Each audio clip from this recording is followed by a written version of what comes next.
सबैलाई नमस्कार। यो नमस्कार स्मार्ट जीकेको तर्फबाट।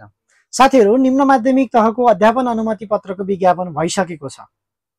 स्मार्ट जीकेले भोलिदेखि नै अध्यापन अनुमति पत्रको कक्षाहरू सञ्चालन गर्दैछ निम्न माध्यमिक तहको लागि। त्यसैले तपाईहरू पनि अध्यापन अनुमति पत्रका नयाँ कक्षामा जोइन हुन चाहनुहुन्छ भने यहाँ दिएका नम्बरहरूमा आजै सम्पर्क गर्नुहोला। तपाईले आजै सम्पर्क गर्नुभयो भने 2500 रुपैयाँको डिस्काउन्ट अफर जम्मा 1500 रुपैयाँमा पाउनुहुनेछ। अब स्मार्ट जीके नै किन? स्मार्ट जीकेले तपाईहरूको लागि डेली लाइभ क्लासेसहरू दिनेछ। पाठ्यक्रममा आधारित भएर प्रत्येक च्याप्टरका पीडीएफ नोटहरू प्रदान गर्नेछ। साथै चाहिँ साप्ताहिक रूपमा हामीले परीक्षासँग सम्बन्धित रहेर हामीले परीक्षाका नमुनाहरू छलफल गराउनेछौँ, पृष्ठपोषण प्रदान गर्नेछौँ। त्यसैले साथीहरू, तपाईको बेस्ट गन्तव्य भनेको स्मार्ट जीके हुन सक्छ।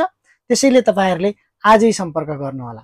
मैले यो कुरा फेरि दोहोऱ्याउँदैछु, तपाईहरूलाई एकदमै न्यूनतम शुल्कमा अधिकतम सेवाको लागि स्मार्ट जीके तपाईको स्वागतको लागि पर्खिरहेको छ र तपाईले आजै भर्ना गर्नुभयो भने 2500 को अफर जुन छ, 2500 पर्ने फुल प्याकेजलाई 1500 रुपैयाँमा तपाईले पढ्न पाउनुहुनेछ र कक्षाहरू भोलिदेखि नै सञ्चालन हुँदैछ है साथीहरू। त्यसैले तपाईहरु ढिला नगर्नुहोस्। निम्न माध्यमिक तहको अध्यापन अनुमति पत्रको कक्षाहरू भोलिदेखि सुरु हुँदैछ। साथै माध्यमिक तहका अध्यापन अनुमति पत्रका कक्षाहरू पनि सञ्चालन भइरहेको तपाईहरुलाई म जानकारी गराउन चाहन्छु है त। ल, धन्यवाद।